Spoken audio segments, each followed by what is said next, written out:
கலைஞருடைய திட்டமான வீடில்லா ஏழைகளுக்கு வீடு கட்டி தருகின்ற திட்டம் கிராமத்தில் 1971ஆம் ஆண்டிலே கான்கிரீட் வீடுகள் முதலாக இந்தியாவில் ஏழைகளுக்கு வீடு கட்டி வழிகாட்டிய தலைவர் கலைஞர் அவர்கள் தன்னுடைய கனவு இல்லம் என்ற திட்டத்தை உருவாக்கி ஒரே ஆண்டிலே 1 லட்சம் வீடு, 6 ஆண்டிலே தமிழ்நாட்டிலே குடிசைகள் இல்லாத தமிழகம், வீடே இல்லாத ஏழைகளுக்கு வீடு என்பதை உறுதி செய்கின்ற வகையிலே அரசே பொறுப்பேற்றுக் கொண்டு 1 லட்சம் வீடுகளுக்கு இன்றைக்கு 3500 கோடியை இந்த அளவிற்கு நிதியை வழங்கிய தலைவர் நம்முடைய தலைவர் தளபதியார் அவர்கள்.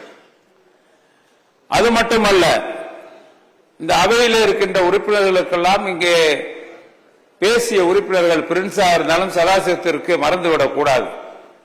என்ன மறந்துவிடக்கூடாது என்றால், அவர் சொன்னார் மேட்டூர் எல்லாம் குடிசையாக இருக்கிறது என்று. வீடுகள் கட்டித்தரப்படும், கண்டிப்பா கவலைப்படாதீங்க, நீங்க பட்டியலை கொடுங்க, நான் கட்டித்தர சொல்றேன். எதற்காக அதை சொல்கிறேன் என்றால், அவர் இன்றைக்கு உருவாக்கி இருக்கிற இந்த கலைஞருடைய கனவு இல்லம் எந்த அளவிற்கு எல்லா மாவட்டங்களிலையும் வீடுகள் பரிச்சாத்தியமாக நம்ம போய் அந்த மாடல் ஹவுஸை பார்க்குற அளவுக்கு கட்டி வச்சிருக்கோம். தனியார் வீடு கட்டி விலைக்கு வைக்கிறாங்களா, அது மாதிரி வீடு கட்டப்பட்டு இருக்கிறது. சட்டமன்ற உறுப்பினர்கள்லாம் பார்க்கலாம். நீங்கள் இன்னும் ஒன்றை மனதில் வைத்துக் கொள்ள வேண்டும்.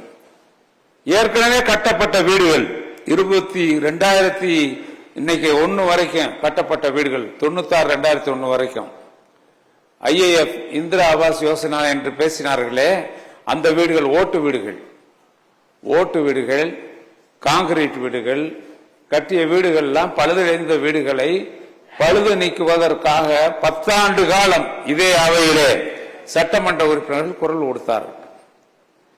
அதுக்கு சும்மா ஒரு 50,000 தர்ற அப்படின்னு கொஞ்சம் வீடு ஒதுக்குனாங்க, அது நடக்கல. இல்லாட்டி சட்டமன்ற உறுப்பினர்களிலிருந்து நீங்க எல்லாம் கொடுங்க, உங்களுக்கு 30 லட்சம், அதுல உங்க நிதி கொடுக்கிற நிதியில 30 லட்சத்தை கழிச்சுக்கிறணும், நீங்களே வீடு கொடுத்துக்கிறணும்னு சொன்னாங்க. நீங்க மறந்திருக்க முடியாது, உங்க நிதியில இருந்து தான் கொடுக்கணும் அப்படின்னு கட்டாயப்படுத்தினாங்க. ஒரு குழந்தைகள் நல மையம் கட்டுறதுனாலும் சரி, வீடு ரிப்பேர் பண்றதுனாலும் சரி, ஆதிதிராவிட மக்களுக்கு வீடு ரிப்பேர் பண்றதுனால அரசாங்க நிதி கொடுக்கல.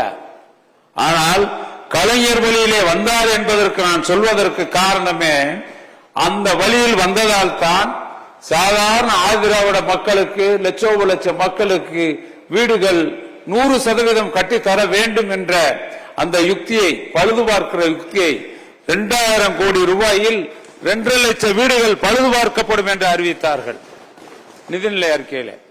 அதுதான் ரொம்ப முக்கியமான விஷயம். செய்திகளை உடனுக்குடனும் துல்லியமாகவும் தெரிந்து கொள்ள சப்ஸ்கிரைப் பண்ணுங்க.